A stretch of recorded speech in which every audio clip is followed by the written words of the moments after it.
Lowe's knows when you're looking for reliability, the right brand makes all the difference. And now, Lowe's is the exclusive home improvement retailer for the Whirlpool water treatment line, including their Wi-Fi softener, under-sink filtration system, and more. With Whirlpool's proven performance and our everyday low prices, better tasting, better quality water is within reach. Shop pro-trusted brands like Whirlpool and more, in-store or online. Lowe's, we help, you save.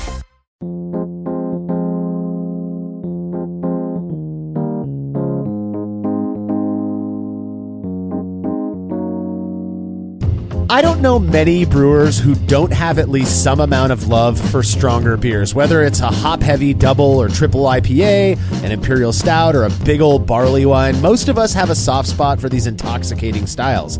But there is such a thing as too much. I mean, you can't really sit down with friends and toss back a 12er of these monstrous beers. Believe me, I've tried more than once. This is where session beers come in quite handy. This is the Brülosophy podcast. I'm your host, Marshall Schott, and joining me this week to chat about our experiences brewing and drinking lower alcohol beers is contributor Alex Shanks-Abel. You know, sometimes I kind of worry that I'm hogging some other contributors' spaces. Like, Will and I both love cutting corners. Steve and I love weird beers. Jordan and I love yeast wrangling. And I don't think I can be the English beer expert when Martin's in the same room. But however, I think I can kind of claim the session beer space because most of what I brew outside of articles makes a Miller Lite look boozy. So I'm excited to talk about, both the boring and eccentric styles and methods. Yeah, it's funny you point that out because I do have kind of this, it's light, but this kind of category, this system in my brain when I think about the contributors. You got Jordan, the traditional, particularly when it comes to lagers, but the traditionalist, you got, Will is likes to cut corners. You are definitely the session beer person, and I think it's really neat. Now, I'm sure I've mentioned it before, but there was this period where I was sort of obsessed with making session beers as well, not just those styles that are naturally low alcohol by design, but really trying to make these traditional stronger styles in sessionable versions of them, basically. So the idea being, can you get let's just use IPA for example. Can you get a really nice hoppy IPA that just has half the alcohol, but have it taste exactly the same? Now, I'm not into the whole non-alcohol beer thing, but reducing the alcohol a little bit and still getting all of those same qualities, I think would be a really cool thing because more to drink. So not only am I excited to talk about our experiences with this, Alex, but to share some of the experiences of our patrons as well. That is something that we have been focusing on over the last few months, and I think it's been working out really well. Now, speaking of which, if you are a fan of this show and you would like to receive a reward for your support or the ability to contribute to episodes like this, please consider becoming a patron yourself over at patreon.com/Brülosophy, where you make a small pledge and receive rewards like access to unpublished contributor recipes, unique discounts at YakimaValleyHops.com, and an invite to a monthly live brew day with a Brülosophy contributor.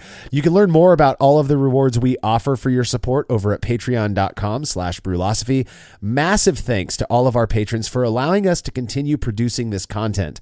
Now, another easy way you can help us out is by using the links found at brülosophy.com/support when you're shopping online. Your experience doesn't change at all, and we get a little kickback for the referral. Again, thanks to everybody who has made the effort to help us out in that way. And finally, if you wouldn't mind letting us know what you think about this show by leaving a rating and review in Apple Podcast or wherever it is you listen to podcasts, we would appreciate that as well. Thanks to everybody who's already rated and reviewed the show. We read every single one of them and really do take them to heart. Feedback is brought to you by Clawhammer Supply, who are known for incredible all-in-one electric brewing systems. I've brewed on both their 120 and 240 volt systems, and I'm telling you, these things are awesome, efficient, easy to use with a relatively small footprint. You are not going to be disappointed with one of these units. Plus, the guys behind the company run an amazing YouTube channel, which you can find by searching YouTube for Clawhammer Supply. If you're in the market for electric brewing gear or even just reasonably priced kettles and such, make sure to check out what Clawhammer Supply has to offer over at clawhammersupply.com. And don't forget to let them know Brülosophy sent you when you're checking out. That's clawhammersupply.com. Listener Jay Kim sent in some feedback on a product that we recently briefly discussed on the show. Jay said, I'd been brewing 1-gallon batches for many years using a glass carboy before I stumbled upon the Pinter from the UK. I don't drink that much, and most of my friends don't drink at all, but I carried on with my hobby because of how much I love brewing and trying out different recipes and hops. Pinter is a 5-liter system that is marketed to be used with their extract kits, but it can also accommodate all-grain brews. Pinter works as a fermenter and serving vessel. The design includes a spunding valve, tap, a way of discarding the trub at the end of fermentation, and it's small enough to fit in my fridge. I usually come up with my own recipes, but if one wants to use an existing recipe, all they have to do is divide all of the ingredients by 4. Using liquid yeast might be a bit of an issue with this system, but with so many wonderful dry yeast varieties available these days, it hasn't been a problem for me. I just use 3.5 grams of dry yeast, and all the batches have come out fantastic. I have 2 to 3 pinters in rotation at a time, as I like to brew often. I always have fresh beer on tap, and it has been wonderful for me. I also think it's a great way for someone to get into the hobby. The results are far superior to Mr. Beer, oh boy, or other starter kits that I've tinkered with. Now, Alex, this was something that Will and I addressed in a relatively recent episode. Jay actually sent this feedback in a while back, and it somehow made its way to my spam folder. So I found it recently, and I thought how convenient that Jay's talking about this thing that Will and I had spent some time talking about. And Will was saying, I think his neighbor has one, and he's brewed on it. It's all extract. I was shocked to learn that you can make, all grain batches on these, or maybe the UK version is different. I don't know, but what are your thoughts? No, that's awesome. Kind of bringing it back to last week, the Pinter really feels like this could be one of the things that bridges the gap for people, that gets people into the hobby, because you can get these things for cheap. They go on sale all the time. I see people get them for like $50, and yeah, it's a really easy way for, like, I think I might get my dad one, for example, for Christmas. Spoilers, Dad, if you're listening. Because it seems like a really easy way to just make one gallon of beer if you're new to brewing. I mean, 10 bottles is plenty, especially if there's a non-zero chance that it doesn't turn out the best. But that's really good to hear, that this Pinter doesn't become completely obsolete once you decide you want to move on and want to start making your own recipes. Yeah, and I'm pretty sure this is the product that Will and I were talking about. If not, I apologize, but I do think it's interesting because I like I said, I've had this idea in my head that the Pinter could only be used with their specific extract kits, all of which are based again around, I think, liquid malt extract. Maybe it's dry. I'm not a huge fan of that. At least I haven't been in my attempts to make good beer using that stuff. So the fact that you can make all grain beers on this thing, and if you look at it, it's a sexy design. I mean, it's a really sleek looking, nice small footprint design that comes in different colors.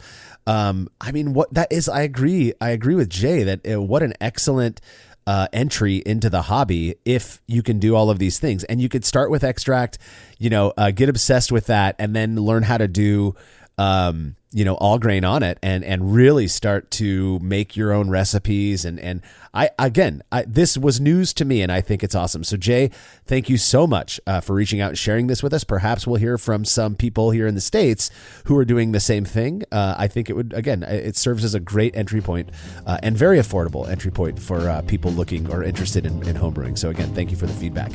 If you have show feedback, you could send it to feedback@brülosophy.com or drop us a note on social media. When we return, we're going to be going over our experiences with session beers.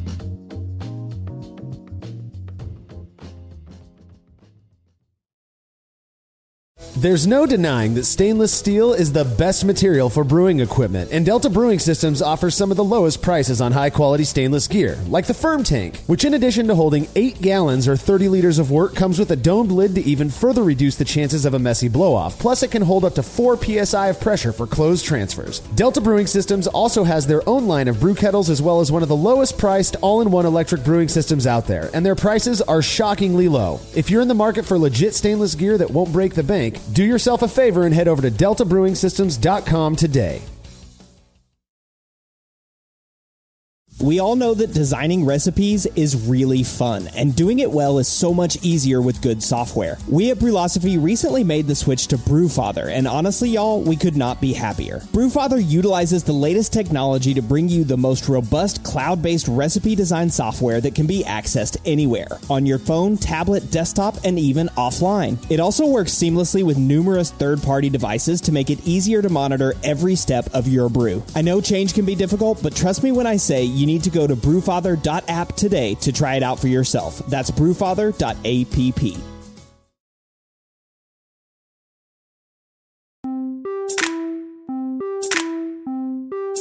The first time I heard the term session beer was back in 2011. I'd asked a brewing friend of mine if he'd ever made an English mild, and he responded that he loves session beers, which led to a very nerdy conversation, probably similar to what we're going to have today, about what exactly session beer means.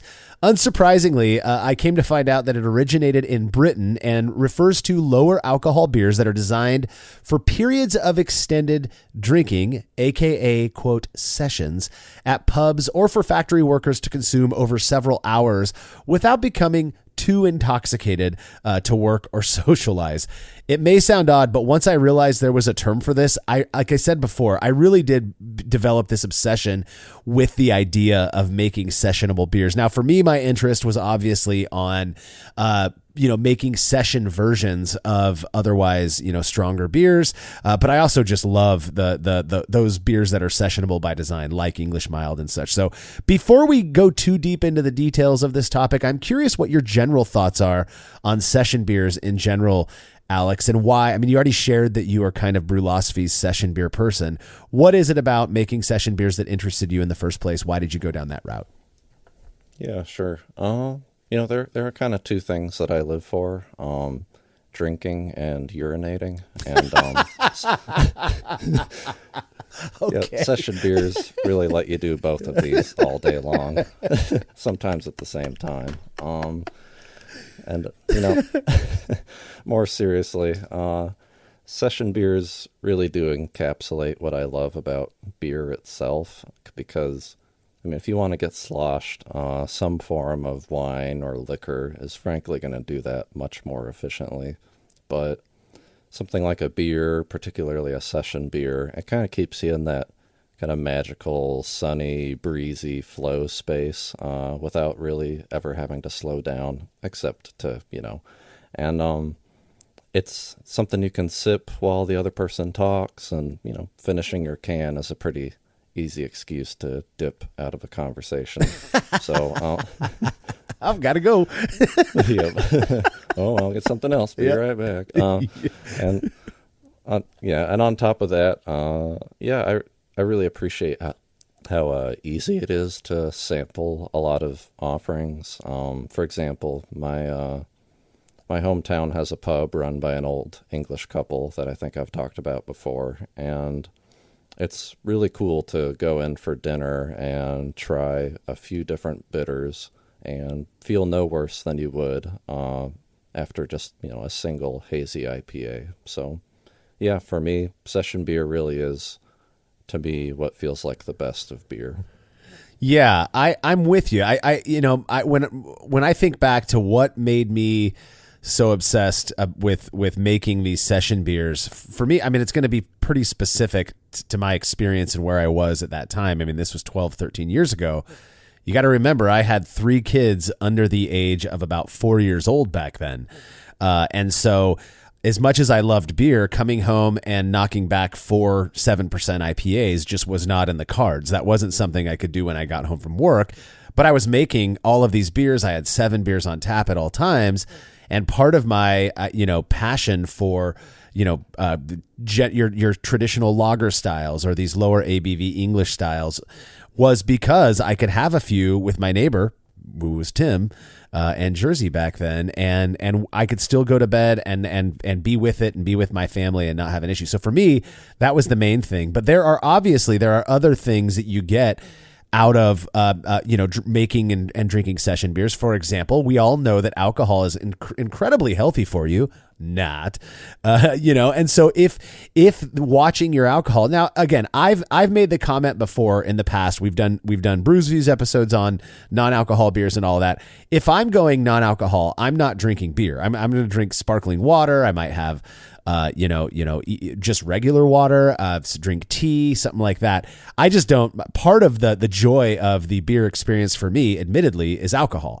But it doesn't have to be overboard. I also love all of the other components as well. And that's, to me, session beers really did that was the crossing point. That was they met both of my desires there. But health is a big one. And as we've been doing in these episodes for the last few months, we are going to sprinkle in some comments from our patrons. I did reach out and ask them to give us their thoughts on or their experiences with session beers as well. So the first one I'm going to share comes from Adrian Boley, who says, "I love all caps, love the taste of beer.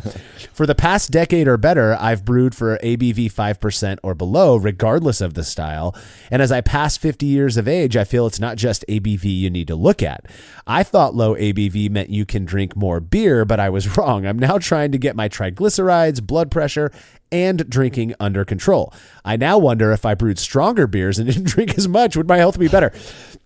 That is a good question. Now, again, I'm approaching 50, mid 40s at this point. And yeah, my doctor's starting to question certain life decisions that I'm making and ways that I look and such. And one of the things that we talk about regularly is alcohol. And, is beer more than just the alcohol? We all know that it is. There's carbohydrates in it. And, but what I've been learning, and this comes from my doctor, it also comes from just brief research that I've done online, is that the alcohol really does seem to have the biggest negative impact when it comes to beer. Now, again, those other things are going to as well, but by being able to reduce that alcohol through changes in the way that you're brewing or whatever it is, those session beers, again, in my mind at least, are going to be at least somewhat better for you in the long run, if you're particularly in terms of quantity consumed, than beers that have higher alcohol content. What are your thoughts? Yeah, I think as maybe was mentioned in Brews Views a long time ago. Yeah, I mean the bulk of the calories that you get from beer is just straight up the alcohol. The difference between a shot and a pint of beer really isn't that much. Maybe 10, 20% more calories, per ABV in a session beer versus something that's boozier. So right. While it's kind of a funny point, I really don't think you're going to be cutting many calories at all if you try drinking one imperial stout instead of 3 dark milds. Right. But I'm completely on the same page as you, though, Adrian, about the 3 loves of the taste of beer.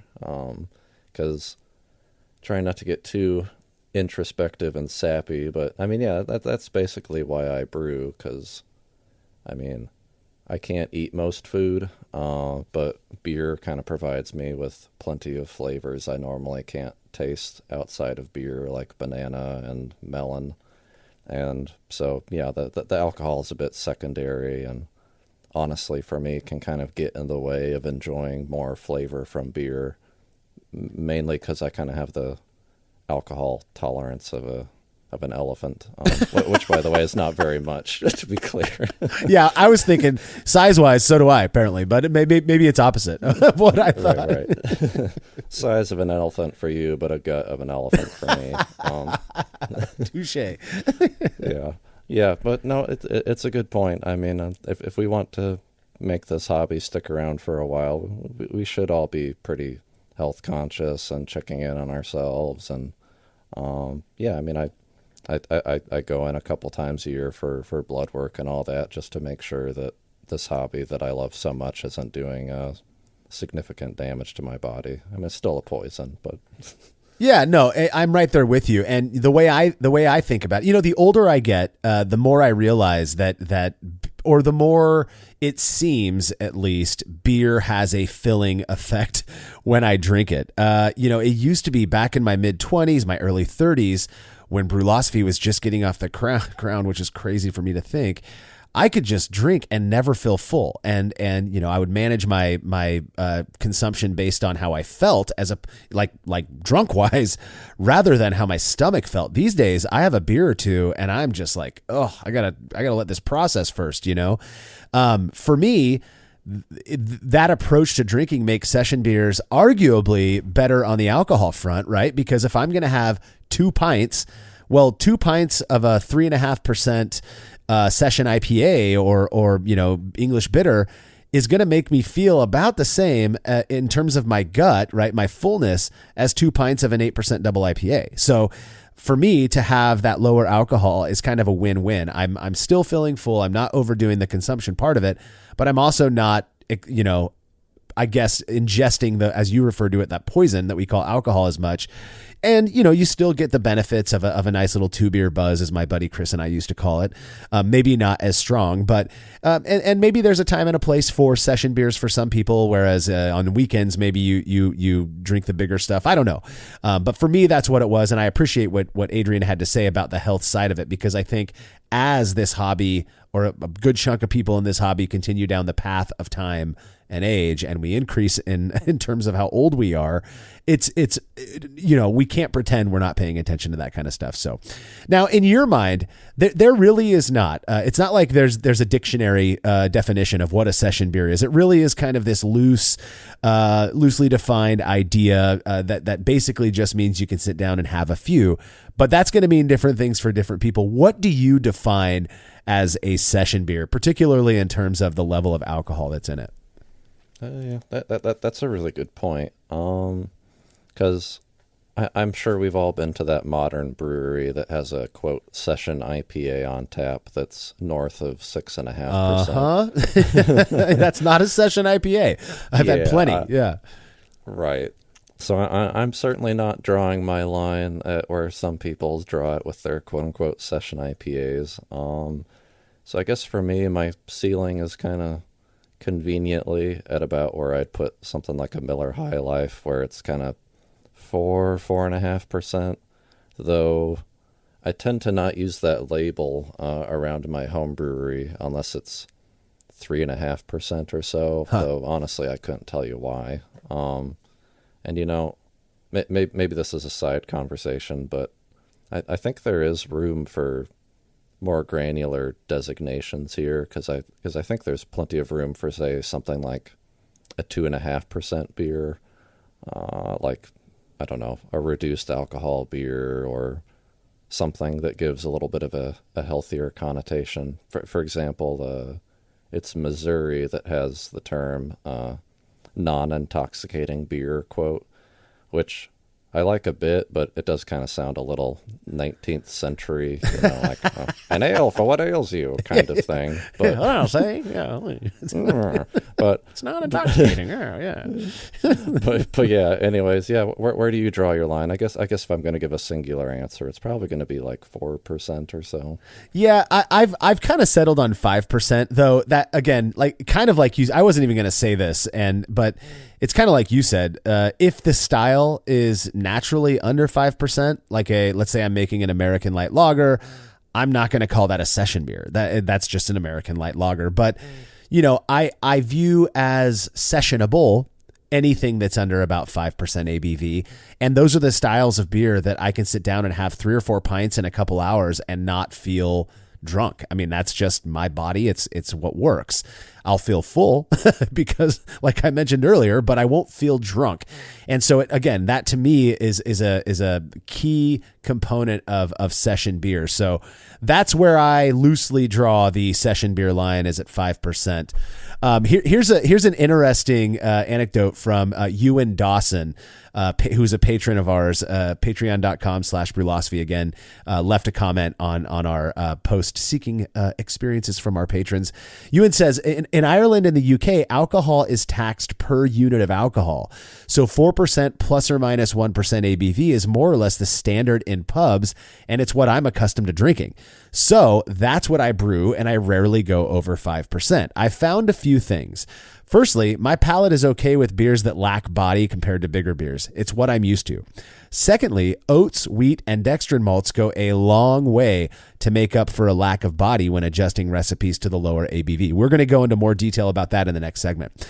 Ewan continues, as a final observation, I don't want to brew big beers. I want to be able to enjoy 3 or 4 pints over an evening and wake up fresh enough to spend the day with the kids. I appreciate just about every style of beer and enjoy stronger brews, but I'm not going to fill a keg with the stuff. So it sounds to me like, maybe over in the UK, session beer is, well, I don't even know if they use that term because like Ewan's saying, it's kind of the standard almost. Huh. Yeah. I guess apologies to any Ewans out there. I've always pronounced that name as Owen. Maybe it is Owen. Honestly, I think we might have said Owen last time, and then I looked it up again. I apologize. I love the way it's spelled, though. Eoin. Yeah, no, lovely spelling for sure. Yeah, I agree with just about everything that you just said. I don't know if I should bring this up, but I'm a bit of a bad person, and I know this is the Brülosophy confessional over here. Yeah, right. Totally not a Brews Views. I kind of secretly wished we had something like an exponential alcohol tax here in the States for purely selfish reasons. Because if I'm your average beer drinker and head to a brewery, and I see like a 3% beer for $5 and an 8% beer for $6, that's some pretty easy math that doesn't favor the session beer. So it'd be kind of nice if we had some sort of an incentive to push people, kind of like you have in Ireland and the UK, to kind of get these pub-style beers here, because otherwise it's not particularly economical.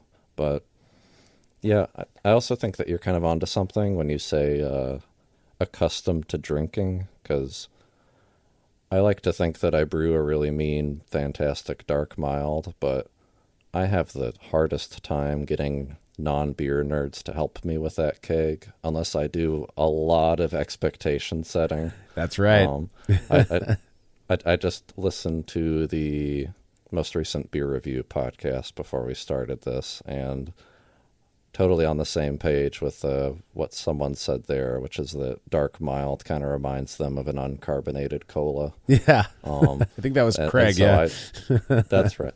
Yeah. So if I'm like serving a dark mild, like I like having multiple labels for my beers just to kind of set expectations for people, depending on who they are. And if there's someone who's 0% a non-beer nerd, there's like this Dr. Pepper looking logo I like to use for my dark mild, just to kind of get people in this idea of a little bit sweet, but I'll make a joke about the Dr. Pepper sitting out for too long or something. Yeah.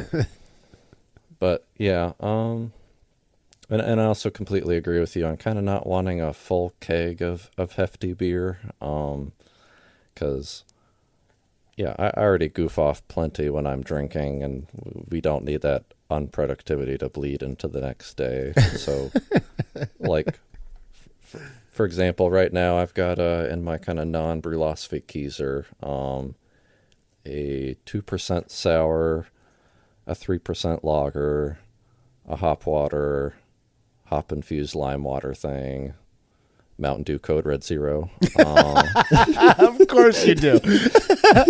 Throw some yeast in that thing. There's an article. Right.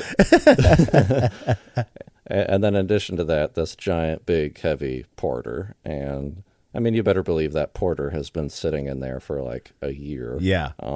Whereas everything else in there is at most like 2 months old. So certainly as homebrewers, it's a lot easier to, at least for me, to go through a keg of something lighter than, and maybe this is a con, right? Like if you don't brew too often, maybe you do want to make these giant dessert beers that'll sit around for a year. But yeah, what are your thoughts on what Ewan Nolan said. Oh, we're going with Owen now. No, I agree with you. Basically, my thing, if I make a triple IPA, let's say I make a 9%, highly hopped IPA, that's not a style that's known for doing well over time, right? That's not a style I'm going to come home and drink a ton of either. So there's this kind of paradoxical thing that goes on when I'm making beers like that. If I'm going to make a big beer, I'm kind of going to do like what you have in your Keezer right now, a beer style that is known to at least not go bad, but maybe even improve with some age on it. I want that sitting in my Keezer. If I'm making a big triple IPA, particularly nowadays with trying to watch my alcohol intake and maintain my health for my family, I'm probably going to go with a smaller batch size because I don't want it to go bad, and there's no need to go big and in terms of volume and then end up dumping half of it. So I it would just be easier and it's also cheaper. You're not using as much hops and also cheaper because you're not throwing any away. So for me, to be able to make a beer, I think my opinions here are coming out on this. What I love about session beer brewing is taking bigger beers and making them sessionable, but not to the point of that the drinker would know, except for the way that they feel in their head, right? That's a fun project for me. And so I agree that, it's very difficult in the United States to find beers that are south of 5% ABV anyways. And when you do, they're typically versions of like UK styles. That's kind of what we've got over here. America in general is kind of go big or go home type of deal. And you look at things like amber ale, which was inspired by the beers of earlier brewing in England. And our amber ale now is anywhere between like 6 and 7% typically. To be able to make one that tastes the same as an American amber ale that's 4.5 or 5%, I think is really cool, just because you can drink more. So that's my thoughts. Now, if you go to the store and you're looking for non-English, and I know we're emphasizing those, the English brewers are the ones who are known for making these lower ABV beers, sort of like Owen said. So you go to the store now, at least for me here in California, and all I see on the shelves in the session category are IPA. Things like Founders All Day IPA, Lagunitas Daytime IPA, and they're excellent. I love those beers. To me, they taste like IPA. They don't taste like pale ale, but to me, my pale ale is Green Label, Sierra Nevada, pale ale. They taste like IPA. They just don't have the intoxicating effect, which I think is pretty cool. You could clump in things like Miller Lite. Any other commercial examples you can think of that fit that? Yeah, the first one that kind of pops to my mind is the Wasatch Polygamy Porter. Kind of like English brewing. It's kind of cheating to include Utah breweries. So if you're looking for session beers, that place, I think they may have had their law changed somewhat recently, but historically, they were cranking out nothing but session beers for legal reasons. Yeah, but they were doing session versions, kind of like what I was talking about of otherwise, higher alcohol beers, and they were doing good. I mean, you look at breweries like Uinta. I mean, excellent brewery. Let's talk a little bit about styles, though. The way I view, the way I break it down in my very weird head is, you've got session beers by design, and then session beers that are bigger beers made smaller, if you will. The ones by design, we've already talked about all of the English beers. You got mild, bitter, stuff like that. But then, I think most traditional European lager styles tend to fall within, in my opinion at least, that sessionable camp. And they're quite easy because of the fact that they're not in-your-face hoppy or, strong yeast character or anything like that.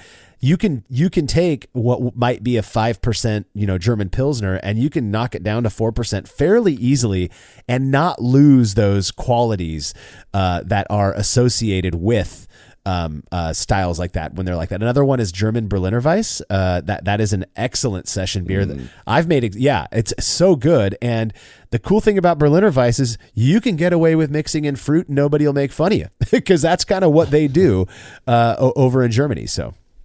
Yeah, no, but just kind of thinking about these styles like dark, mild, and Berliner Weiss and so on, realizing that many of my top 5 styles fall into this camp of the things that if I see that at a brewery, I'm ordering it in an instant, and going to need to be loosened up before I try anything easier than that.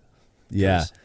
I mean, dark mild in particular, like, I mean, come on. It's this dark, yeast-driven flavor, can drink all day. And, I mean, I'm kind of motivated to one day buy a beer engine just so I can have this very specific style on hand pull every day.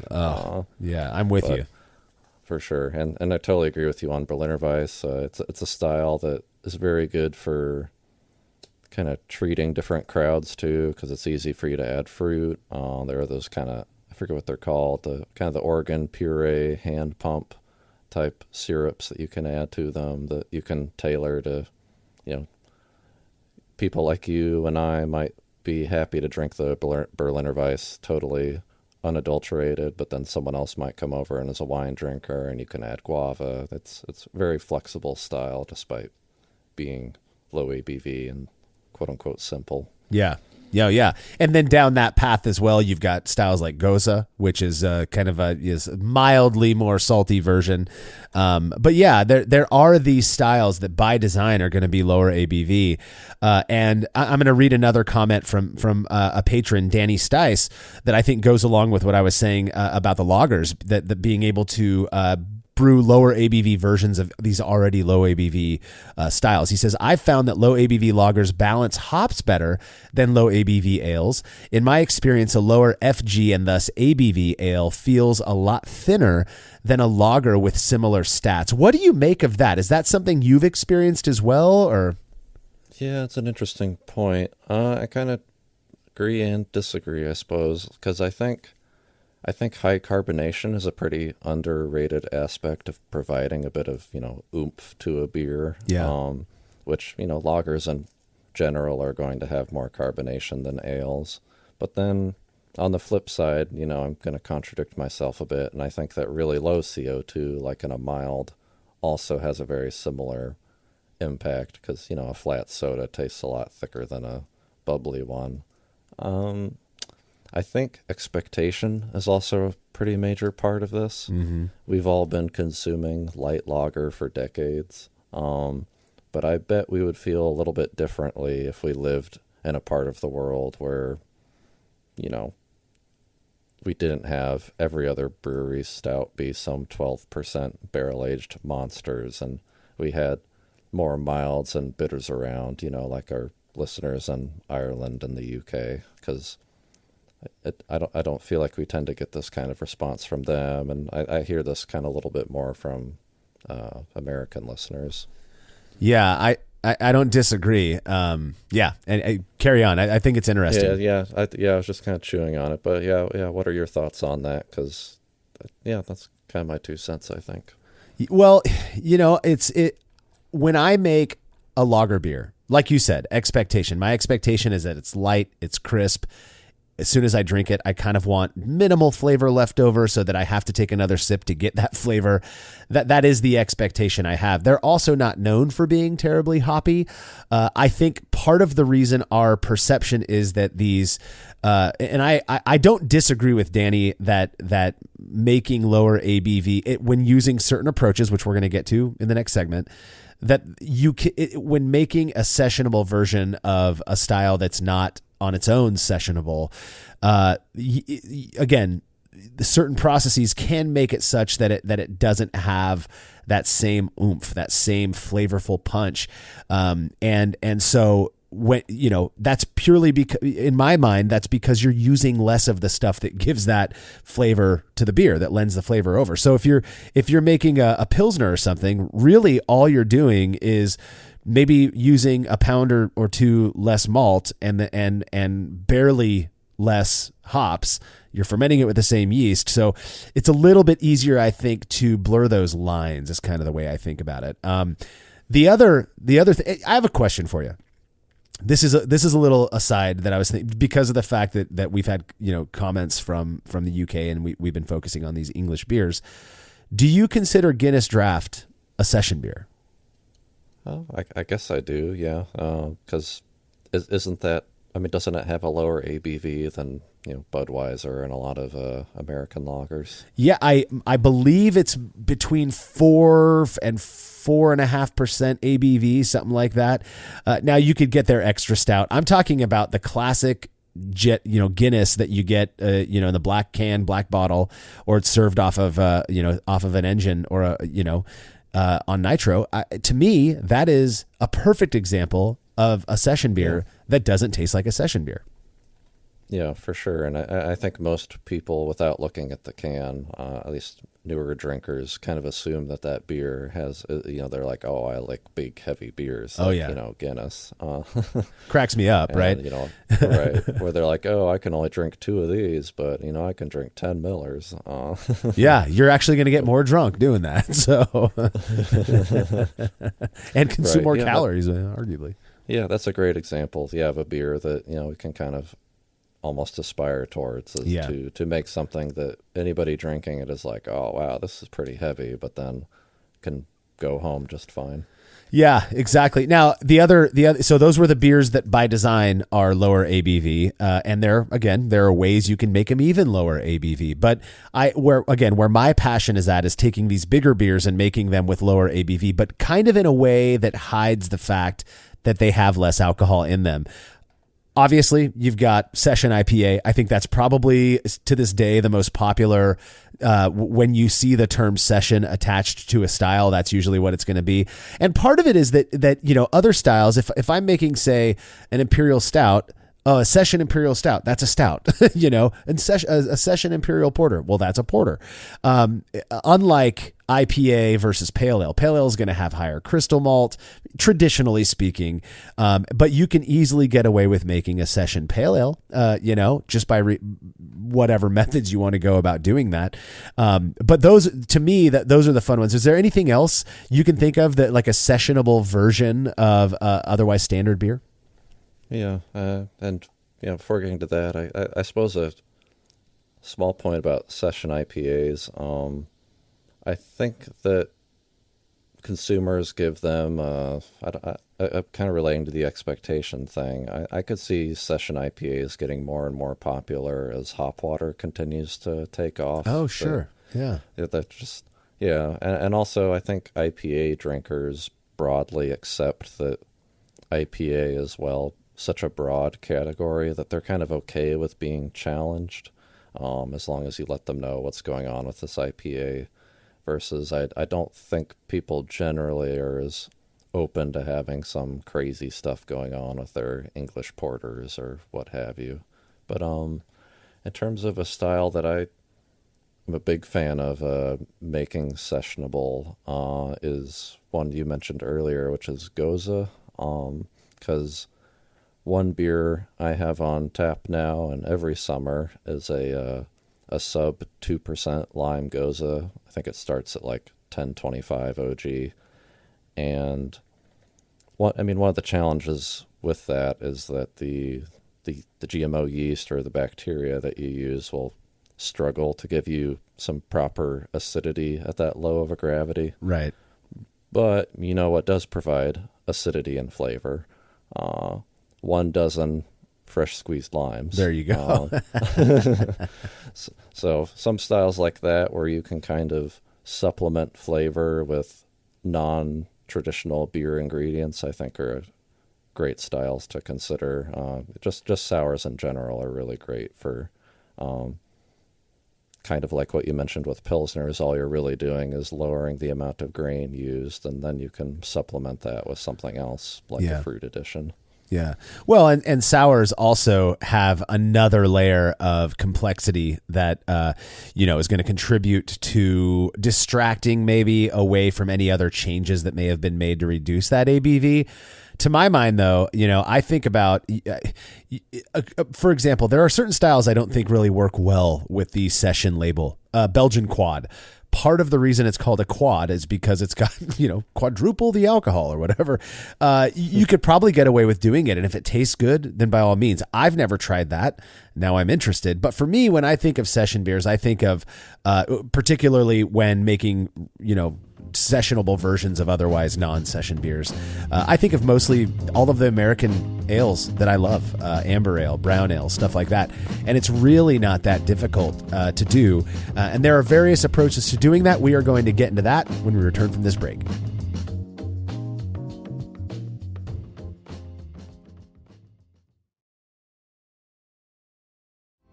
Chilling work can be a chore, especially after a long brew day, but not with the exGEERitor Counterflow Chiller, which can chill a 5-gallon or 19-liter batch of wort in 5 minutes or less, leading to a strong cold break and clear wort in the fermenter. Brülosophy's Matt Del Fiacco uses the exGEERitor Max and absolutely loves it. In addition to improved chilling efficiency, every exGEERitor comes with a 5-year warranty that covers the entire chiller for manufacturer defects. If you're looking to up your chilling game and a CFC is right for you, head over to exGEERitor.com today.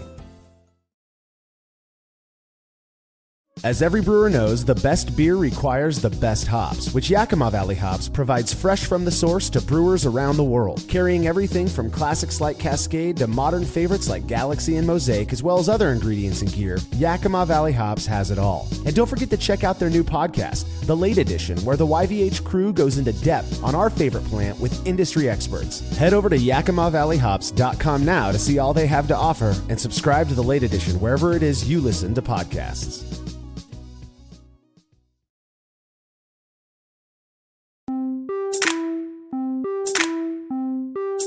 So far, we've mostly focused on our general experiences with session beers, primarily drinking them and what we think about, commercial examples and such. But in this segment, we're going to shift our focus a bit to our experiences brewing these low ABV styles. Now, to my mind, there are two general approaches to making session beers. The first of which involves simply using less ingredients, namely grain, to reduce the amount of sugar that the yeast then has to ferment. If there's less sugar, then there's going to be less alcohol. And let's talk about that approach. What is your, I'm sure most people listening have done this on some level, right? Just adjust the sugar or the amount of grain that they're using without making many other adjustments in their process. What has your experience been doing that approach? Yeah, my experience here is certainly more mixed than what we'll move on to the next segment, because there's just a lot that you have to account for when doing this, because it's a total revamp of your recipe. Yeah. Because unsurprisingly, we're going to be using less grain to reduce the sugar and thus the alcohol. Pretty straightforward, but of course, when we do that, kind of run into a lot of issues. I've had plenty where I've attempted to take something like, a porter and just make a lighter version of it, and to nobody's surprise, it kind of comes out a bit watery, just kind of tasting like a diluted version of what I was hoping for. How's your luck been in this area of just adjusting the recipe? Yeah, well, I think the word that you use that sticks with me the most is diluted. And you think this kind of goes along with what Danny was talking about in his comment in the last segment, is that if you're reducing the grains that much, but you don't change any other parts of the process, you run the risk. Part of what those styles are known for, so let's just go with porter because that's what you used, is the richness in flavor. And that richness is contributed by all of those grains. You take those grains away, you also reduce the richness. It no longer tastes like the porter that you were envisioning. That was exactly my experience the very first batch of session IPA that I tried making. I had gone down to Indio, which is Inland Empire. It's this really hot desert climate. We went down, met some friends there for a weekend, just vacation. This was probably about 12, 13 years ago. And while down there was the first time that I saw in stores the Lagunitas Daytime IPA. So I picked up a 12-pack thinking, oh, it's this new session IPA style that everybody's talking about. And it was absolutely delicious. So as most brewers, or many brewers, I should say, are wont to do, in my head, I'm thinking, God, this would be easy to replicate at home. I got home, I designed a quick recipe that was basically my standard IPA recipe with way less grain. and I left everything else the same. And that beer, I drank it, but it wasn't the most enjoyable of experiences, in my opinion. It was a watery, thin, way less flavorful version of what I was used to with that IPA.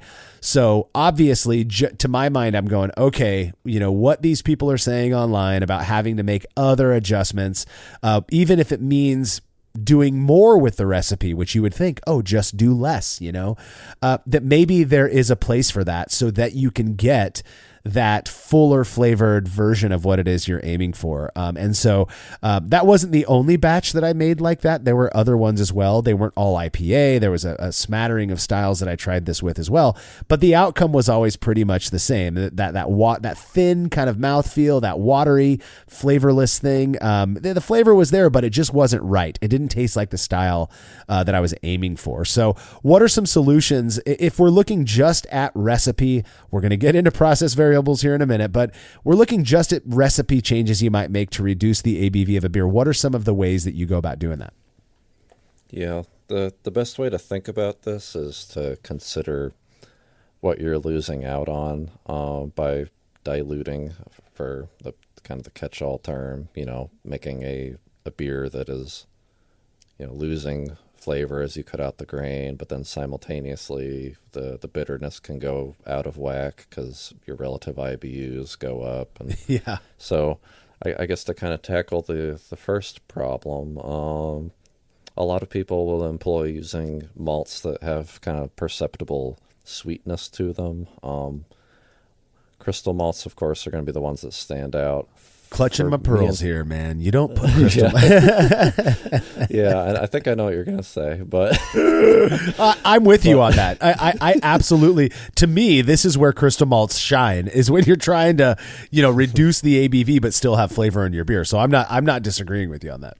Okay, because yeah, to be fair, I think the sweetness that people get from crystal malt can sometimes be a little blown out of proportion, but to be clear, they do still contribute sweetness. For me, a go-to that I buy in bulk is, I think, Baird's Crystal 55 Lovabond. Mm-hmm. For me, just kind of that range is really good at providing more of both a sweetness and more of a body to the beer. But of course, you got to be really careful with using too much. There's been several times where I've tried removing, like 2, 3, 4 pounds of Pilsner malt and then throwing in 2 pounds of Crystal 50, and ended up with some pretty gross beers.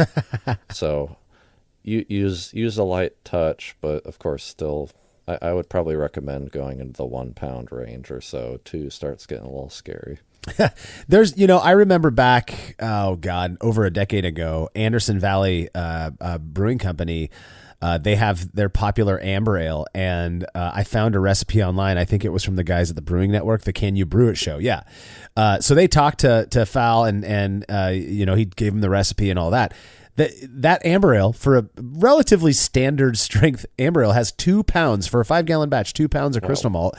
Yeah, but it leans into it and it adjusts the other parts of the recipe to make that work. So, whether that means increasing your bittering hop addition or whatever, you just want to be mindful of that, because if you're reducing all of that malt and you're keeping the IBU the same or your hopping rates the same, you run the risk of creating a really bitter, unpleasantly bitter beer. So those are the things you got to keep in mind. Now, I'm with you. I think that a strategically used crystal or caramel malt can really be the ticket to making a good session beer. For me, what I love is honey malt. I don't perceive it as tasting anything like honey. To me, it's more like a sweet, grainy cereal. I used to tell people like Honey Bunches of Oats, which I also don't think tastes like honey. But it has that kind of nutty, sweet character that can really supplement a beer where you're removing 3 or 4 pounds of base malt, and create that impression that more is in there. I know a lot of people are afraid of crystal malts because they get talked negatively about a lot on shows like this one, as well as on the internet and whatnot. But if you're making session beers, reconsider your hatred of that type of malt, because it can be very helpful. Another thing that I like to do to combat that thinness, that wateriness that you can get in a session beer, is to replace some of the base malt with a base malt that's known for contributing more mouthfeel. So something with high beta glucan content, which for me, my favorite is rye. So if you're taking out, let's say you're making a session IPA that you usually make with, say, 100% Pilsner malt even, and you're taking out, let's say you normally do 12 pounds of Pilsner malt, and you're going to take 4 pounds of that out to reduce your ABV by 3% or whatever it might be. Throw in a pound or two of rye malt and see where you get with that. Yes, it is fermentable. It's got diastatic power, but you're using less of it, and it's going to contribute that nice viscosity that might make or give the impression of a bigger beer, as opposed to that wateriness in a low ABV beer. Yeah. Well, that's kind of too bad. I was prepared to have an argument on this, but this isn't Brew's Views, Alex. Yeah, but unfortunately, I'm 100% on the rye train. I love it so much. I buy it by the 55-pound sack. For dark beers in general, I mean, yeah, rye is just simply incredible, and it makes chewy, syrupy beers, and it really doesn't take much at all for it to have a noticeable impact on your beer. But feel free to go all in too, as long as you're prepared to deal with the mash itself. Oh yeah. I mean, if you brew in a bag like I do, then it's no issue at all. But that mash will get really goopy with even just a couple pounds of rye. Yeah, and the other thing about rye, we've talked about this in the past. I don't know why people associated spicy flavors with rye malt or rye grain in general. I don't get that.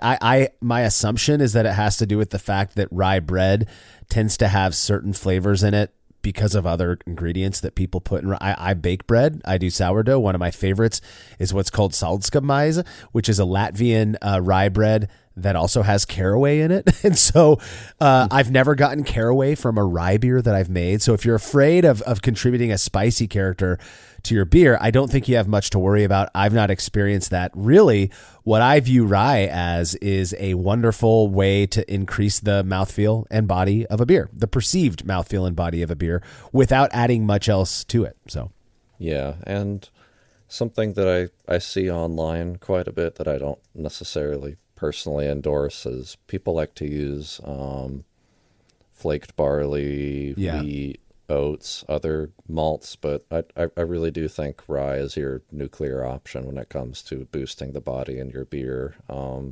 Those other ones, yeah, ironically enough, I feel like I get more of a flavor impact from things like oats versus rye, which to me is just 100% like a mouthfeel experience. Yeah, no, it's funny too. There's some evidence out there that, people use like flaked oats, flaked wheat, whatever, for head retention. That's a big thing. And oddly enough, there's some evidence out there that they are actually foam negative with the components they contribute to beer.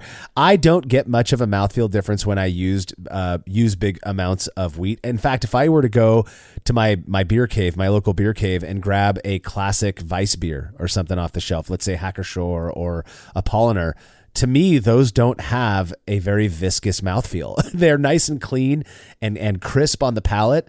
And I like that. That's not a diss. I enjoy that in those styles. But for me, like you said, rye is the nuclear option if what you're looking for is mouthfeel. And when it comes to session beer, that is an ideal way to, at the very least, enhance that aspect of what is otherwise a lower ABV beer. So the other thing that you might want to focus on is emphasizing hop flavor. And I think this might be part of the reason session IPA, at least here in the States, is the most popular or at least identifiable session beer around, is because you throw so much hops at it, which again, we know contributes to elements like mouthfeel and perceived body and stuff like that. But your focus is on the hops. So yeah, it might be a little watery, it might be a little thin, but you've still got that massive amount of hop flavor. And that's what people are looking for in that style. I don't know. What are your thoughts on hops? Yeah, I have to admit this is an area I'm going to be less experienced in. Ironically, IPAs are kind of in that territory that I struggle with quite a bit when it comes to making sessionable versions that I'm happy with.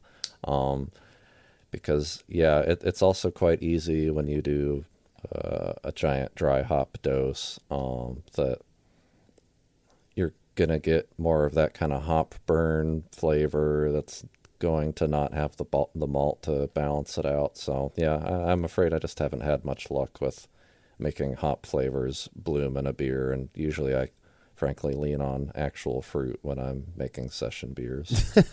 That'd be an interesting experiment, like the fruit versus the hop that's supposed to impart that fruit flavor to beer, and then compare that. But we do. That'd be interesting. Yeah, it would be fun. We do have a comment from patron Mike Binder when it comes to his approach to making session beers based on ingredients. He says, I like to brew mine as short and shoddy recipes, which I think is awesome. And he says, I keep it under 1045 OG with a focus on hop flavors. Citrus, floral, and earthy hops have all worked well for me. I don't disagree with that. I think that, there's a common trope in brewing that the more hops you throw at a beer, the more it's going to cover up any potential flaws in said beer.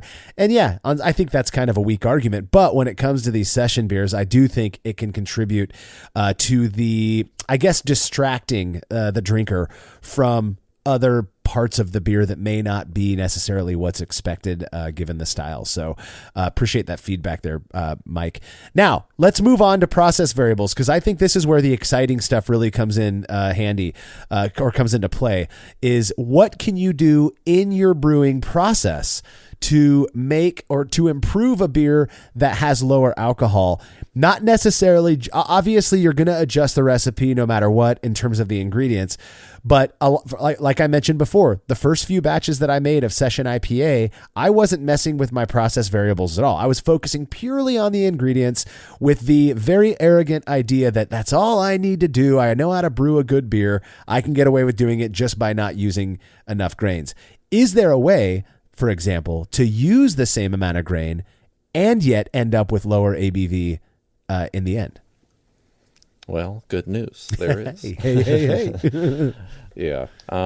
Really, the simplest way, and maybe the one that we'll talk about the most, since, at least for me, I've just got a massive amount of experience in this area, is very simply activating the alpha amylase enzymes, but avoiding the activation of beta amylase enzymes through the very simple process of, doing an infusion mash that's north of 160. I like to do 165. Yep. But you can go higher than that, lower than that. But regardless, the simple idea is to go high enough that you're not chopping up those smaller starches.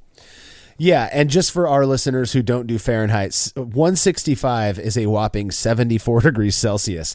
That is way warmer than any recipe out there, most recipes out there at least, is going to recommend that you mash at. And the like you said, Alex, the idea there is that you are going to rely heavily on alpha amylase activity as trying to get past that beta amylase activity as quickly as possible. So if you're mashing in at, say, 172 Fahrenheit, which, God, is probably close to 68, 69 degrees Celsius, so that when the temperature settles in your mash at around 165, you are going to produce a ton more of these long chain dextrins that yeast just really don't do a good job of metabolizing, of consuming and creating their byproducts, CO2 and alcohol, of course.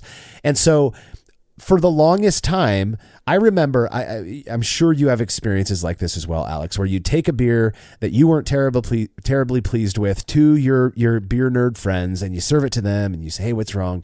They go, it's a little sweet. Did you mash too high? I was one of those people. For years, I was wholly convinced that mash temperature was primarily a way to adjust sweetness in beer, not just because in my mind, sweetness was a function of ABV, or those two were, intimately related. As we started doing experiments on mash temperature, I think mash temperature was the third or fourth experiment I ever did when I first started Brülosophy. What we started to find was people don't seem to taste much of a difference between a beer that's mashed at, say, 148 degrees Fahrenheit and one that's mashed all the way up at 165 degrees Fahrenheit. Yet, there is a massive difference in ABV in those beers. All of the talk out there about mash temperature being a way to modulate attenuation and fermentation, 100% true based on our findings. We have consistently shown that works. What we have been yet to show, at least consistently, is that people can tell apart beers that are mashed differently, which sends the message that maybe these ideas that we have about sweetness being a function of fermentation is, or at least mash temperature and the attenuation there, that comes from that maybe it's not what we believed it was in, back in the day. Yeah, and you can certainly see why people, including both of us, had that belief, because, I mean, how could you not look at one beer that's, ferments down to 1006 and another one that ferments to 1024, right, and not think that there's going to be some sweet difference between the two of them, especially because so many yeast that we think of as drier attenuate more, and those that are, sweeter attenuate less, which that's another kind of side thing for people to think about is, maybe also consider what kind of yeast you're going to be doing when making session beers, because there are plenty of strains out there that will ferment down to a similar final gravity but have a completely different flavor to them. Won't go into it too much, but I mean, during lockdown, I made the same bitter recipe 12 times, I think, and each time I used a different English yeast, and yeah, I mean, I just got completely different experiences with body, sweetness, etc., even though they, by and large, ended at a very similar place. So, yeah, because also kind of relating to what you said about final gravity, it's actually because of those experiments that I think I dived into all grain, because back in the day, I was pretty deeply convinced that if I was trying to make a beer that ended at 1008 and it ended up at 1009, it'd be hell on earth. Oh, you and me both, friend. You and me both. I was really spooked for years about getting into all grain, because I didn't want to have. I knew that someday I was going to be able to make a 1008 beer that,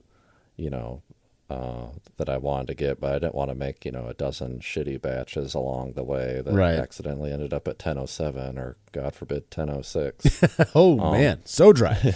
Right. But, however, yeah, this brewing website, brülosophy.com, releasing a couple of those mash temps experiments is one of those things that convinced me to take the dive into all grain. So certainly I've got plenty of experience doing hot mashing, because that's something I kind of started doing day one with brewing all grain. Yeah, you and me both. So the hot mash temp thing, or the warmer than you should mash, whatever, based on tradition, was something that I was just so married to. I mean, I can't, the number over 100 batches where if I was 2 degrees north of my target mash temperature, I had that thing in my head where I was like, this is going to be the sweetest beer. Of course, none of them were, maybe not none of them, but the sweet beers that I made, I look back now and I'm like, I could easily chalk that up to recipe design. I could chalk that up to, so many other variables that aren't mash temperature. It is probably, I guarantee there are people listening to this right now, just grabbing their hair and thinking, no, I'm telling you, it was to this day, one of the most fascinating experiences for me was collecting data and then doing my own set of triangle tests on mash temperature experiments. I think we've done 6 or 7 so far. It's crazy that you can mash a beer at 165F and turn out with, say, a 3.5% beer and mash and do the same exact recipe, no changes to the grain bill, nothing, at 148F and have a normal strength 5% beer or whatever, and people can't tell them apart. It blows my mind. It is not sweet. I actually did some research after the first mash temp experiment and found published, academic articles that confirm the same thing. That these long chain dextrins that are left over when you are fermenting a warmly mashed wort aren't perceptibly sweet. Yes, they are dextrins, sugars, but they are not perceptibly sweet. So getting over that, I think, is very difficult, and I don't fault anybody for thinking that we're crazy for saying that, so by all means. But to me, that is the number one process variable that you can implement to reduce ABV all on its own. You take, and even if it's not dropping the ABV down to sessionable levels, below 5%, you could take I've done this before where I took a triple IPA recipe just for fun, and rather than mashing it at 146, I mashed it all the way up at 165, and it was more like a regular IPA at the end, but it had all the same hop character. It tasted like I would expect. So it is a really neat lever that we have that we can adjust in terms of I view it now as purely a lever for adjusting ABV. Yeah, and also I think while we're here, it's probably not the worst idea to just kind of talk about some considerations when you're doing this. Top of the list is don't tell anyone that you've done it. I was wondering where you were going with this. I have a note. I have a note on my show notes here that say, make sure to set expectations, or maybe not. Right. Yeah.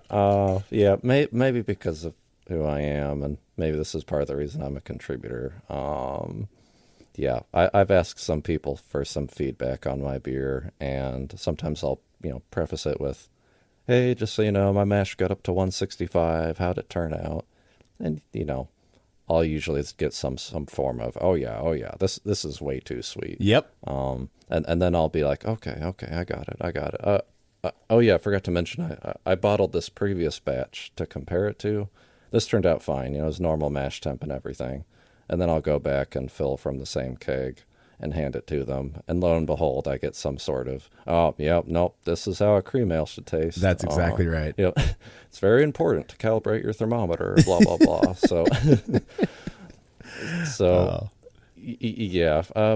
But more seriously, another kind of quirk in my experience that people should kind of think about is kind of be mindful of the dangers of making a beer with a really high finishing gravity. This might apply less to people who keg, but if you bottle, getting an infection with a high finishing gravity beer is no bueno. I understand if you fire me after this, but I've had half a dozen batches turn into bottle bombs. Completely my fault, to be clear, because Martin is not the only one who's made bathtub beer. But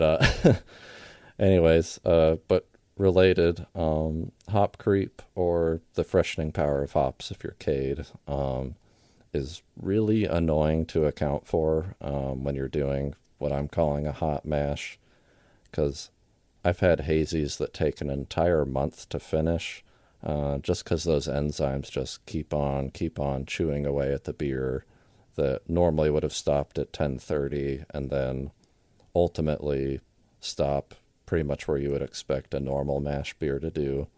So you're probably going to have to do something kind of creative, like pasteurization or something, if you're going to be making hot mash beers that have a crazy amount of dry hops thrown in. Because a couple of my worst bottle bomb experiences were with those creepy IPAs. You can ask my spouse. I absolutely hated dealing with those. I mean, you didn't love it? Yeah, right. Chilling my house to like 50 degrees, putting on a winter coat, glasses, a mask, 2 layers of pants, 2 layers of gloves. Yep. And I'm glad I did after having a couple blow up in my hands. But God, dude, yeah. So to go on with that, we really do need to point out, if you are going the high mash temperature route, which I recommend, that is, like, if people ask me how to make lower ABV beers, try high mash temperature. I think you'll be shocked that it's not a sugar bomb. You really do need to be mindful of the fact that those long chain dextrins that yeast might not like, certain bacteria do, and those bacteria, are a regular alcohol beer is toxic to a lot of those bacteria. So you're kind of safe even if they're in there. If you get a little bit of, pediococcus or lactobacillus in that beer, or lactic acid bacteria in that beer, and it goes on to eat those long chain dextrins that are rife, in that finished beer, you may very well end up in trouble, whether it's a sour beer, bottle bombs, whatever it is. So just be mindful of that. Mind your sanitation and whatnot. We are speaking from the perspective of very anal sanitizers. That's one thing that all of Brülosophy contributors are, is we really mind our cleanliness and our sanitation. So keep that in mind. My experience with the higher mash temperature thing has been, for the most part, incredibly good. I just think it's so cool to be able to make, whether it's styles that should have more alcohol that taste like they do but they don't, or even just lower alcohol versions of like styles like a English bitter. You bump up that mash temperature 5 to 8 degrees more than what you normally would do, you're going to get less alcohol in a beer that tastes arguably identical to what was there before. So, that alcohol difference really it's substantial, and it's through this. But that is not the only process variable that you can employ to reduce alcohol in beer. The next one, which I feel is probably most in line with brewers who are trying to make no alcohol beers or near beers, is to evaporate the alcohol that's already in that beer. So you make your standard beer, but then you try to, evaporate the alcohol off of it using heat. This is something I've never tried. Is this something you've done before, or? Yeah. Looking at my brewing journal, I tried this one time in 2018 on a session IPA. One time for a reason. All I really have in the flavor notes is drain pour. Yeah, it says everything. Yeah. So for me, I'm personally going to leave this to the pros. Look, I've had all of the popular non-alcoholic beers that are out there, and I love that there's an option for people who want those. I've not had one that I prefer more than sparkling water. And that's just my take. Maybe it's bias. I don't care. I'm just not a big fan of the way they taste. And to me, they all taste a little bit too malty. And people are going to say, no, you got to try Athletic. I've tried 6 different versions of Athletic beers. More power to them. I think they're doing probably the best job. Still not my cup of tea. Evaporating I have this belief that alcohol contributes something to beer, okay, more than just the intoxifying effect. And even in small amounts, it still contributes the beery note to beer. When it's not there, I don't get it. I don't know how a person would go about reducing alcohol as opposed to getting rid of all of it using heat, but it is something that I've read about, so I wanted to include it here. And we did have one patron comment on this, this process variable. James Splinter said, I brewed a standard blonde ale for my brother-in-law, fermented it, and tried the heated up to 79 degrees Celsius method, that's 174 Fahrenheit, to boil the alcohol off. I filled up my kettle, put the keg in the water, and warmed it up with a gas blow-off tube to not allow oxygen in. Now, I'm no chemist, but in my brain, this should have worked. He says, the beer turned out with a taste of weird pineapple, looked like a popped abscess. My wife is a nurse, and that was her visual definition. And it had 4.3% ABV. Maybe I'll try the high mash temp method next time. So based on James's experience, which again, this is a single data point, the evaporating the alcohol off method didn't seem to work terribly well for him.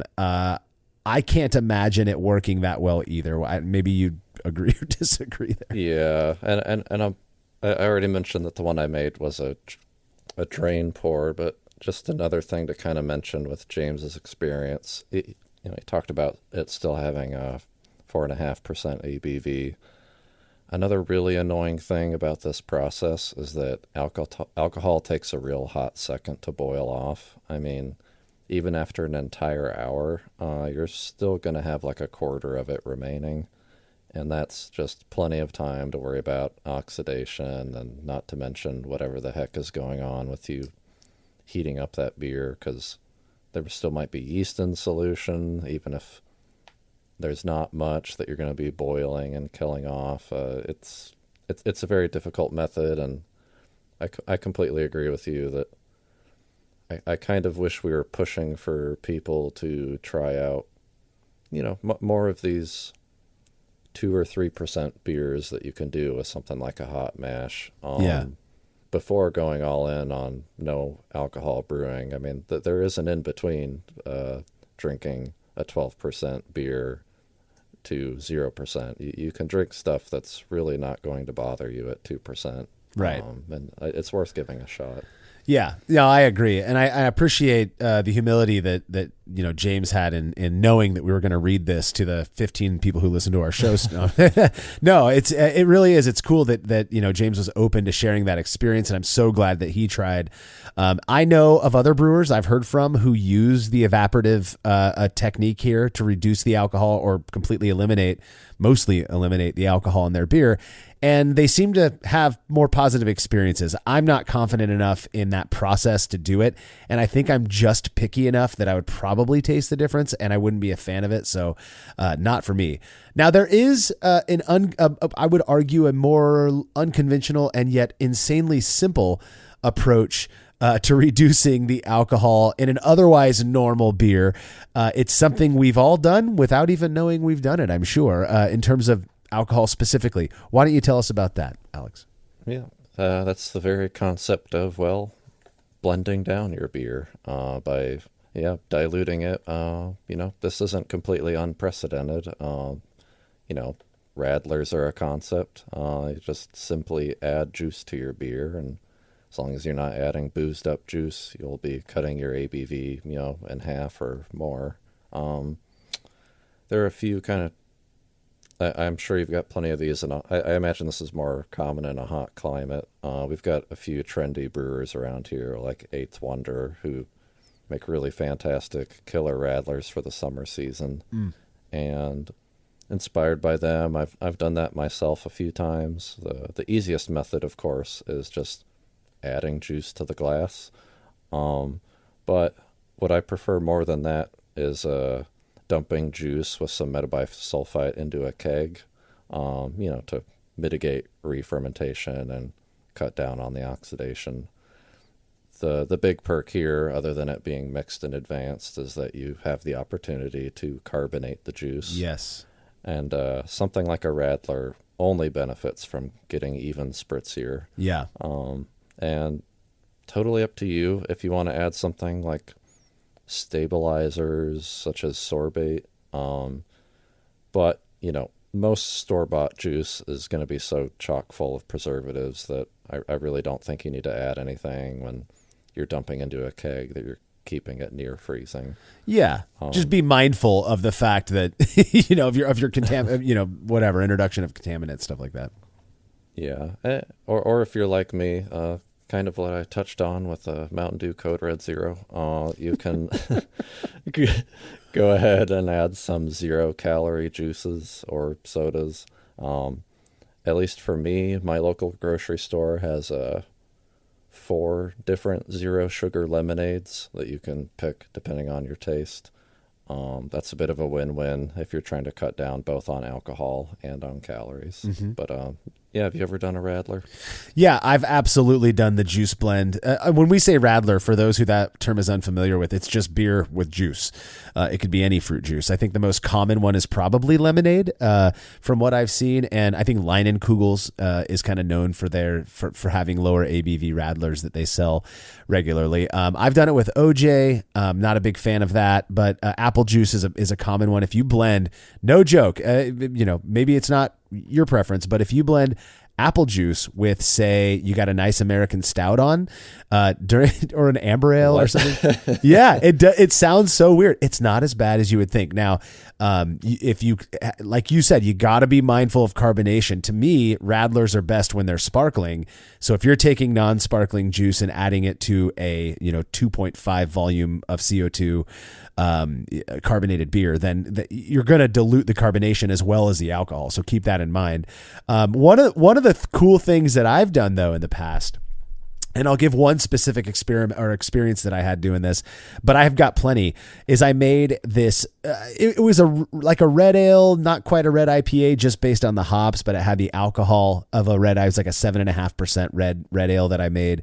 Tasted great on its own, but I had right next to it a low ABV. I think it was an American lager or something. So it was like 3.5%, 4%, or American light lager, 4% Pilsner or lager. And what I would do is do different variations of blending those two beers.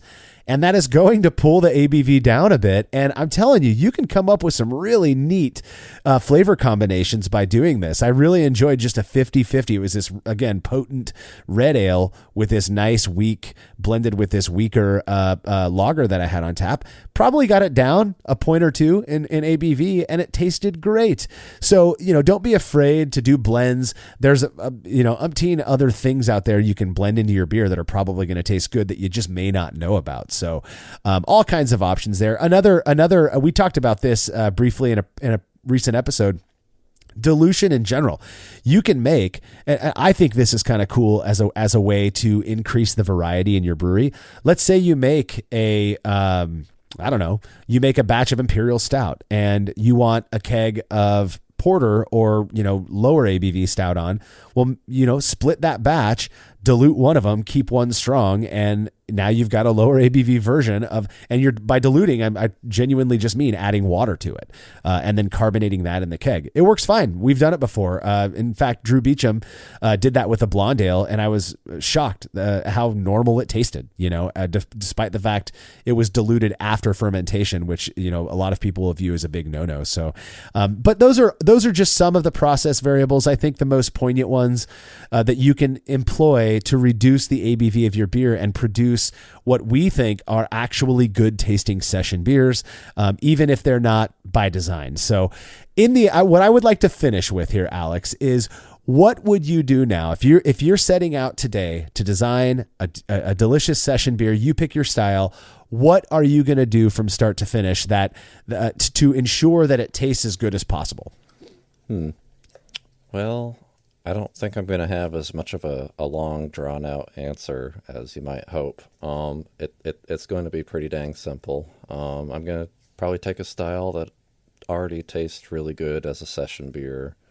I don't think I want to do anything too crazy with a recipe reformulation, so I'm just going to go with my top style of a dark mild, maybe make it something like 1040 OG, add in an ounce of Fuggle or so, do a few pounds of a mild malt, maybe a pound of rye, crystal malt, chocolate brown malt, and then, mash it at 165, and, about 24 hours later, I'll have a 2% dark mild ready to serve. So I'm not too far off from you. I kind of expected that this wouldn't be a long drawn out answer, and I'm in the same boat. So I'm going to take a style, say, we'll go session IPA. So when I make an IPA nowadays, I'm using primarily 100% Pilsner malt. That's my preference for an IPA. So in this case, I would cut that down probably by 20 to 30%. Toss in about a pound of honey malt just to amplify that malt character that's there. Adjust my IBU, the bittering addition, while keeping my late kettle additions the same because I want that hop pungency there. I'm going to mash upwards rather than 148 to 150 like I might for a standard strength IPA. I'm going to mash it 160 to 165 Fahrenheit. And then I'm going to ferment that beer with a yeast. It's my favorite IPA yeast anyways, but paired with the higher mash temp, it really is going to be less attenuative, which is the fuller strain. That's WLP 002 English Ale, Imperial Yeast A09 Pub, and I believe Y Yeast 1968 are all the fuller strain. Use that yeast. You're going to get some of those esters. I'm going to ferment it around 66 degrees Fahrenheit or 19C. And then I'm not going to tell any of my friends that it's not a regular IPA. That's the main thing I'm going to do to produce a beer that people think is, its real self. And I think that for most people, if they were to implement that kind of a process, they would be shocked with the outcomes, despite the fact that it doesn't have the alcoholic, oomph that the normal version might. And I think that's pretty cool. So that does bring us to the end of this episode. If you've been thinking about brewing lower ABV, lower alcohol beers, perhaps we've provided some inspiration. Do you have any final words, Alex? Yeah, totally on the same page with you that, a hot mash, north of 160F is the good way to go. If you're someone who just wants to make things more complicated, there are some really great Facebook groups out there dedicated to this topic, like the NA Homebrewers page. It's not quite what we've been talking about, but they do a lot of sub 1% beers, so there's plenty of resources out there, whether you want to go overboard or if you just kind of want to do what we do and simply mash hot.